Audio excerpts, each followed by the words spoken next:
In the 1960s, a loaf of bread is 22 cents, the baby boomer generation has begun, and Clint Eastwood's spaghetti westerns are hitting the screens. The areas of Ajax through to Newcastle were parts of Ontario and Durham counties and had a population of about 200,000. The town of Whitby was officially formed. Family Cartways, Lasco Steel and Slar Furniture arrive. Durham College opens in 16 portables for 205 students, and Ajax Mayor William Parrish began the tradition of inviting the HMS Ajax to visit his town. The first official meeting of the John Howard Society of Oshawa was held October 23, 1962, with a starting budget of just $209. The Whitby Jail had now been open for 4 years.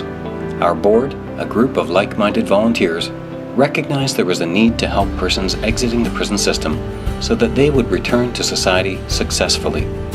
Over the course of that first decade, valued partnerships began with many of our fellow Durham agencies that we still have today. The board met at the YMCA Adelaide House regularly and held special annual meetings at the Janasha Hotel. Clients were referred from facilities in Whitby, Joyceville, Millbrook, and others.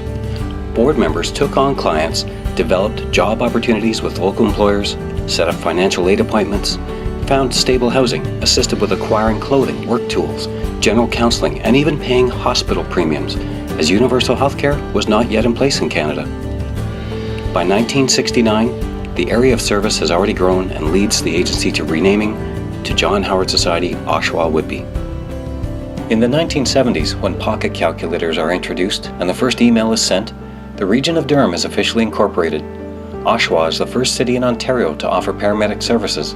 The Cadbury plant comes to Whitby. Pickering starts a dial-a-bus service.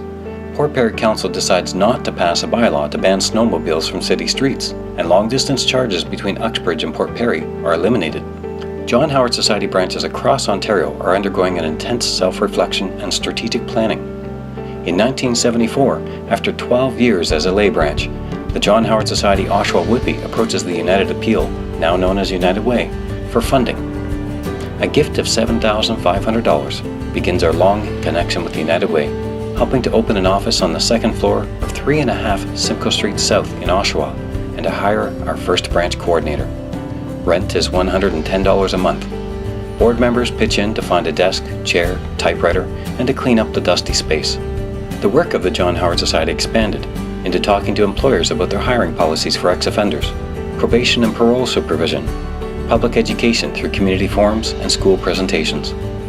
By the end of the decade, the agency had started programming for juvenile offenders, employment services for ex-offenders, a client Christmas hamper program, was serving 746 clients, holding 98 group sessions a year, working with a budget of just under $90,000, and was supported by 28 volunteers.